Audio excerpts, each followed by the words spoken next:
ಕನ್ನಡಿಗರೇ, ಈ ಎಂದೂ ಮುಗಿಯದ ವಲಸೆ ಕರ್ಮಕಾಂಡದ 12ನೇ ಭಾಗಕ್ಕೆ ಬಂದಿದ್ದೇನೆ. ಇನ್ನೂ ಇದು ಎಲ್ಲಿಗೆ ಕೊನೆಯಾಗುತ್ತೋ ಗೊತ್ತಿಲ್ಲ. ಹಿಂದಿನ ಭಾಗದಲ್ಲಿ ನಾವು ಈ ಕಾವಲುಗಾರರು ಅವರ ಬಗ್ಗೆ ಚರ್ಚೆ ಮಾಡಿದ್ದೆವು. ಇಂದು ನಮ್ಮ ನಾಡಿನಲ್ಲಿ ಮುಖ್ಯವಾಗಿ ಬೆಂಗಳೂರು, ಮೈಸೂರು ಇಂತಹ ದೊಡ್ಡ ದೊಡ್ಡ ಊರುಗಳಲ್ಲಿ ಸರ್ಕಾರ ಕಟ್ಟಿರುವ ಸಾರ್ವಜನಿಕ ಶೌಚಾಲಯಗಳು, ಪಬ್ಲಿಕ್ ಟಾಯ್ಲೆಟ್ ಅಂತ, ಅದರ ಅವಸ್ಥೆಗಳನ್ನು ನಾವು ಈಗ ಗಮನಿಸೋಣ. ಮೊದಲು ಜನ ಎಲ್ಲಂದರಲ್ಲಿ ಈ 1, 2 ಇತ್ಯಾದಿ ಮಾಡ್ತಾ ಇದ್ದಿದ್ದ ಅವು ಕಾಲದಲ್ಲಿ ಅವುಗಳಿಂದ ಬಹಳಷ್ಟು ಗಬ್ಬು, ಗಲೀಜು ಇತ್ಯಾದಿ ಎಲ್ಲ ಕಾಣಿಸ್ತಾ ಇತ್ತು. ಅಂದರೆ ಆಗ ಜನಸಂಖ್ಯೆ ಕಡಿಮೆ ಇತ್ತು,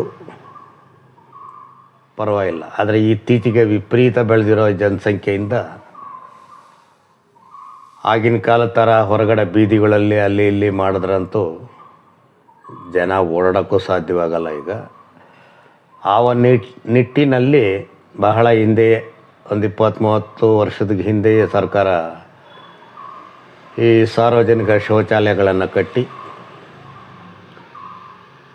ಅದನ್ನು ಜನರಿಗೆ ಕಡಿಮೆ ಬೆಲೆಗೆ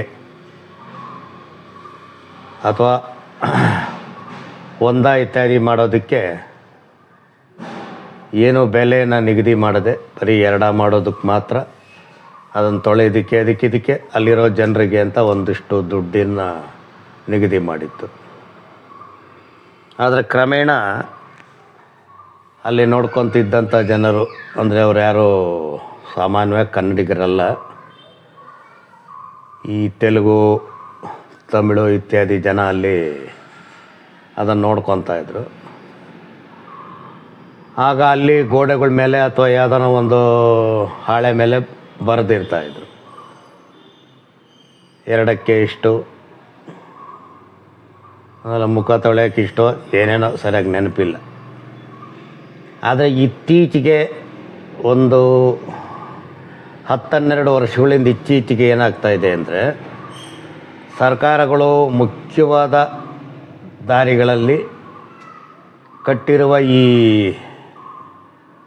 ಸ್ವಲ್ಪ ದೊಡ್ಡದೇ ಅನ್ನಬಹುದಾದ ಶೌಚಾಲಯಗಳನ್ನು ಮುಖ್ಯವಾಗಿ ಈ ಪಾನಿಪುರಿಗಳು ವಶ ಮಾಡಿಕೊಂಡಿದ್ದಾರೆ. ಅದು ಹೇಗೆ ಅಂದರೆ, 1-2 ಶೌಚದ ಕೋಣೆಗಳನ್ನು ಅವರೇ ಮನೆಗಳಾಗಿ ಪರಿವರ್ತನೆ ಮಾಡ್ಕೊಂಡವ್ರು, ಅಲ್ಲೇ ವಾಸ ಮಾಡ್ತಾರೆ. ಅಲ್ಲೇ ಅವ್ರ ಮಕ್ಕಳು ಮರಿ ಅವರು ಎಲ್ಲ ವಾಸ ಮಾಡಿ ಅಲ್ಲೇ ಅಡುಗೆಗಳು ಮಾಡೋದು, ಅಲ್ಲೇ ಮಲಗೋದು, ಅಲ್ಲೇ ಅವರ ಜೀವನ, ಅಲ್ಲೇ ಮೊಬೈಲ್ಗಳು ಹಾಕ್ಕೊಂಡು ನೋಡೋದು, ಕೂತ್ಕೊಳೋದು, ಹಾಗೆ ಹೀಗೆ ಮಾಡಿ ಆ ಎಡೆಯನ್ನು ಪೂರ್ತಿಯಾಗಿ ಅವರ ವಶಕ್ಕೆ ತಗೊಂಡಿರ್ತಾರೆ. ಮತ್ತು ಬೆಲೆಗಳು ಅಷ್ಟೆ.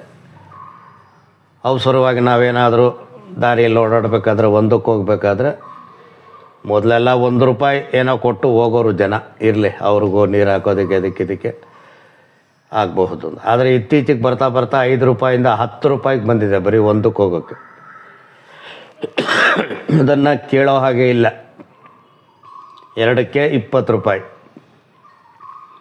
ಇವಾಗ ಸಾಮಾನ್ಯವಾಗಿ ಹೆಂಗಸರು, ಗಂಡಸ್ರೇನೋ ಎಲ್ಲೋ ಒಂದು ಕಡೆ ತೀರಿಸ್ಕೊಬೋದು, ಅಥವಾ ತಡ್ಕೊಳಲ್ಲ, ಎಲ್ಲೋ ಒಂದು ಕಡೆ ತೀರಿಸ್ಕೊತಾರೆ ಅಂದ್ಕೊಳೋಣ. ಆದರೆ ಹೆಣ್ಮಕ್ಳಿಗೆ ಆ ಥರ ಆಗಲ್ಲ. ಅವರು ಒಂದು ಮರೆಯನ್ನು ಹುಡುಕ್ಲೇಬೇಕಾಗುತ್ತೆ.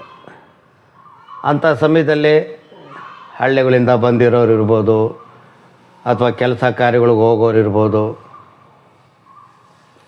ಅವಸರವಾಗಿ ಅವಶ್ಯಕತೆ ತೀರಿಸ್ಕೊಳೋಂಥ ಸಮಯದಲ್ಲಿ ಇದನ್ನು ಉಪಯೋಗಿಸಿದ್ರೆ, 1 ಮಾಡೋದಕ್ಕೆ ₹10, 2ಕ್ಕೆ ₹20 ಅಂತ ಹೇಳಿದ್ರೆ ಇದು ಬಹಳ ಅನ್ಯಾಯ ಅಲ್ವೇ? ಯಾರಾದರೂ ನಮ್ಮಂಥವ್ರು ಕೇಳೋಕೆ ಹೋದರೆ ಅಲ್ಲಿರೋರೆಲ್ಲ 4-5 ಜನ 5-6 ಜನ ಇರ್ತಾರೆ, ನಮ್ಮ ಮೇಲೆ ಮುಗಿ ಬೀಳ್ತಾರೆ. ಮಾತಾಡಿದ್ರೆ ಯಾರಿಗೋ ಫೋನ್ ಮಾಡ್ತಾರೆ, ಆ ಕಡೆಯಿಂದ ನಮಗೆ ಬೆದರಿಕೆ ಬರುತ್ತೆ, ನಿಮಗೆ ಬೇಕಾದರೆ ಬಳಸ್ಕೊಳ್ರಿ, ಇಲ್ಲಾದರೆ ಹೋಗ್ರಿ, ಬೆಲೆ ಅಷ್ಟೇ. ಏನಿದು? ಸರ್ಕಾರ ಯಾವ ಕಡೆನೂ ಗಮನ ಕೊಡ್ತಾನೆ ಇಲ್ವಾ? ಸರ್ಕಾರಕ್ಕೆ ಏನು ಬೇಕಾಗೇ ಇಲ್ವಾ? ಸರ್ಕಾರದ ಈ ವ್ಯವಸ್ಥೆ ಕಟ್ಟಡಗಳಾಗಲಿ ಅದಕ್ಕೆ ಸಂಬಂಧಪಟ್ಟರು ಎಲ್ಲ ವ್ಯವಸ್ಥೆ ಮಾಡಿರೋದು ಸರ್ಕಾರ ಜನರ ತೆರಿಗೆ ದುಡ್ಡಿನಲ್ಲಿ. ನೋಡ್ಕೊಳಕ್ಕೆ ಅಂತ ಸರ್ಕಾರ ಅಥವಾ ನಗರಸಭೆ ಇಷ್ಟು ಅಂತ ಅವರಿಗೆ ದುಡ್ಡು ಕೊಡುತ್ತೆ. ಅವರೇನು ಬಿಟ್ಟಿಯಾಗೇನು ನೋಡ್ಕೊಳೋದೇನಿಲ್ಲ. ಆದರೂ ಜನ ಬಂದವರು ಏನೋ ಒಂದು ಮಾನವೀಯತೆಯಿಂದ ತಮಗಾದಷ್ಟು ಕೊಟ್ಬಿಟ್ಟು ಹೋಗ್ಬೋದು. ಆದರೆ ಇತ್ತೀಚೆಗೆ ಅದು ಬಹಳ ದೌರ್ಜನ್ಯವಾಗ್ತಾ ಇದೆ ಮತ್ತು ಆ ಶೌಚಾಲಯಗಳು ಪೂರ್ತಿ ಅವರದೇ ವಶವಾಗ್ತಾ ಇದ್ದಾವೆ. ಯಾರೋ ಅಲ್ಲಿ ಮಾತಾಡೋಕ್ಕಾಗ್ದಾರೆ ಅಂತ ಪರಿಸ್ಥಿತಿ ಇದೆ. ಅದು ಇರಲಿ. ಇನ್ನು ಖಾಸಗಿಯವರು ಕಟ್ಟಿಸಿರುವಂಥ ಶೌಚಾಲಯಗಳು, ಈ ಸಾಮಾನ್ಯವಾಗಿ ದೊಡ್ಡ ದೊಡ್ಡ ತೋಟಗಳು, ಲಾಲ್ಬಾಗು, ಕಬ್ಬನ್ ಪಾರ್ಕು ಇಂಥ ಕಡೆ ಎಲ್ಲ. ಲಾಲ್ಬಾಗ್ ನನ್ನಂತೂ ಈ PSS ಸಂಸ್ಥೆಯವರೇನೋ ಇರ್ಬೋದು, ವಿದ್ಯಾಸಂಸ್ಥೆಯವರು, ಅವರು ಬಹಳ ಒಳ್ಳೆಯ ಶೌಚಾಲಯಗಳನ್ನು ಅಲ್ಲಿ ಕಟ್ಟಿದ್ದಾರೆ. ಅಲ್ಲೂ ಅಷ್ಟೇ 3-4 ಕೋಣೆಗಳ್ನ ಇವರು ವಶ ಮಾಡಿಕೊಂಡು ಅಲ್ಲೇ ವಾಸ ಮಾಡಿಕೊಂಡು, ಸಾಮಾನ್ಯವಾಗಿ ಲಾಲ್ಬಾಗ್ಗೆ ಬೆಳಗ್ಗೆ ನಡಿಗೆಗೆ ಬರೋರಿಗೆಲ್ಲ ಸಕ್ಕರೆ ಕಾಯಿಲೆ ಇದ್ದೇ ಇರುತ್ತೆ. ಅವರು ಹೊರಗಡೆ ಬಂದಾಗ 1-2 ಸರ್ತಿ ಒಂದಕ್ಕೆ ಹೋಗಲೇಬೇಕಾಗುತ್ತೆ. ಅಂಥವ್ರ ಹತ್ರ ಪ್ರತಿ ಸರಿ ಒಂದಕ್ಕೆ ಹೋದಾಗೂ 10 ರೂಪಾಯಿ. ಏನು ದುಡ್ಡಿಗೇನು ಬೆಲೆನೇ ಇಲ್ವಾ ಇಲ್ಲಿ? ಖಾಸಗಿಯವರು ಅವರು ಎಲ್ಲ ವ್ಯವಸ್ಥೆ ಮಾಡಿ ಅಲ್ಲಿ ಕೊಟ್ಟಿದ್ದಾರೆ. ನೀರಿನ ವ್ಯವಸ್ಥೆ, ಅದಕ್ಕೆ ಸಂಬಂಧಪಟ್ಟರು ಏನೇನು ಅನುಕೂಲಗಳು ಬೇಕೋ ಎಲ್ಲ ಮಾಡಿದ್ದಾರೆ. ಮತ್ತು ಇವ್ರಿಗೂ ನೋಡ್ಕೊಳೋರ್ಗೂ ಅವ್ರು ಇಷ್ಟು ಅಂತ ದುಡ್ಡು ಕೊಡ್ಬೋದು ಅನಿಸುತ್ತೆ. ಆದರೂ ಅಲ್ಲಿ ಈ ರೀತಿ ದೌರ್ಜನ್ಯವಾಗಿ ದುಡ್ಡುಗಳನ್ನು ವಸೂಲಿ ಮಾಡೋದು, ಮಾತಾಡಿದ್ರೆ ಮೇಲೆ ಬಿದ್ದು ಗಲಾಟೆ ಮಾಡೋದು, ಯಾವನಿಗೋ ಫೋನ್ ಮಾಡೋದು, ಆ ಕಡೆಯಿಂದ ಬೆದರಿಕೆ ಹಾಕ್ಸೋದು. ಸರ್ಕಾರನೇ ಇಲ್ಲ ಅನ್ನೋ ಒಂದು ಸನ್ನಿವೇಶನ ನಿರ್ಮಾಣ ಮಾಡಿದ್ದಾರೆ. ಸರ್ಕಾರದವರು ಅದಕ್ಕೆ ತಕ್ಕನಂಗೆ ನಾವು ಇಲ್ಲೇ ಇಲ್ಲ, ಸರ್ಕಾರನೇ ಇಲ್ಲ ಅನ್ನೋ ರೀತಿಯಲ್ಲಿ ನೋಡ್ಕೊತಾವ್ರೆ. ಇನ್ನೂ ಜನರ ಒಂದು ಈ ಕಸ ಎತ್ತುವ ಒಂದು ವ್ಯವಸ್ಥೆ ಅಂತೂ ಹೆಚ್ಚು ಕಮ್ಮಿ. ಹಿಂದೆ ಎಲ್ಲ ಕಸ ಗುಡಿಸೋರು ಅವರು ಇವರು ಮುಕ್ಕಾಲು ಭಾಗ ಈ ತೆಲುಗು ಜನಾಂಗದವ್ರು ಇದ್ದರು. ಆಗಲೂ ಕನ್ನಡದವ್ರು ಇರಲಿಲ್ಲ. ಈಗಂತೂ ಇವರು ಬಂದು ಸೇರ್ಕೊತಾ ಇದ್ದಾರೆ. ಕಸ ಗುಡಿಸೋದು ಇಂದ ಮೊದಲುಕೊಂಡು ಕಸಗಳನ್ನು, ಮುಖ್ಯವಾಗಿ ಕಸ ಮನೆಗಳ ಹತ್ರ ಬರೋದು, ತೊಗೊಂಡೋಗೋದು, ಅದು ಎಲ್ಲಿ ಹಾಕ್ತಾರೋ ಅದರಿಂದ ಏನು ಉಪಯೋಗ ದುರುಪಯೋಗ ಮಾಡ್ಕೊತಾರೋ ನಾವು ಹಿಂದೆ ಹೋಗಿ ನಾವು ನೋಡೋಕ್ಕಾಗಲ್ಲ. ಅದನ್ನಂತೂ ಪೂರ್ತಿ ಇವ್ರ ಕೈಗೆ ಸೇರೋಗಿದೆ. ಇರಲಿ, ಯಾರೇ ಮಾಡಲಿ. ಆದರೆ ಎಲ್ಲದಕ್ಕೂ ಒಂದು ಕಾನೂನು ಅನ್ನೋದು ಇರಲ್ವೇ?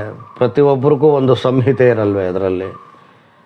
ಎಲ್ಲ ಕೆಲಸಗಳನ್ನ ಈ ರೀತಿ ಮಾಡಬೇಕು. ಇವಾಗ ಕಸ ಎತ್ಕೊಂಡು ಹೋಗೋರು ಮನೆ ಹತ್ರ ಬಂದಾಗ ಅವ್ರಿಗೆ ಇಷ್ಟು ಅಂತ ದುಡ್ಡು ಕೊಟ್ರೇ ಅವರು ನಿಗದಿಯಾಗಿ ಬರೋದು. ಇಲ್ಲದೇ ಇದ್ದರೆ ಅವ್ರು ಆ ಕಡೆ ತಲೆನೇ ಹಾಕಲ್ಲ. ವಾರಗಳ್ಗಟ್ಟಲೆ ಆದರೂ ತಿಂಗಳನ್ಗಟ್ಟಲೆ ಆದರೂ ಬರಲ್ಲ. ನಾವು ಕಸ ತೊಗೊಂಡೋಗಿ ಹೊರಗಡೆ ಎಲ್ಲೋ ಹಾಕೋ ಆಗಿಲ್ಲ. ಈಗ ಅವರು ಬರಲ್ಲ. ಬರಬೇಕು ಅಂದರೆ ಅವ್ರಿಗೆ ಇಷ್ಟು ಅಂತ ದುಡ್ಡು ಕೊಡಬೇಕು.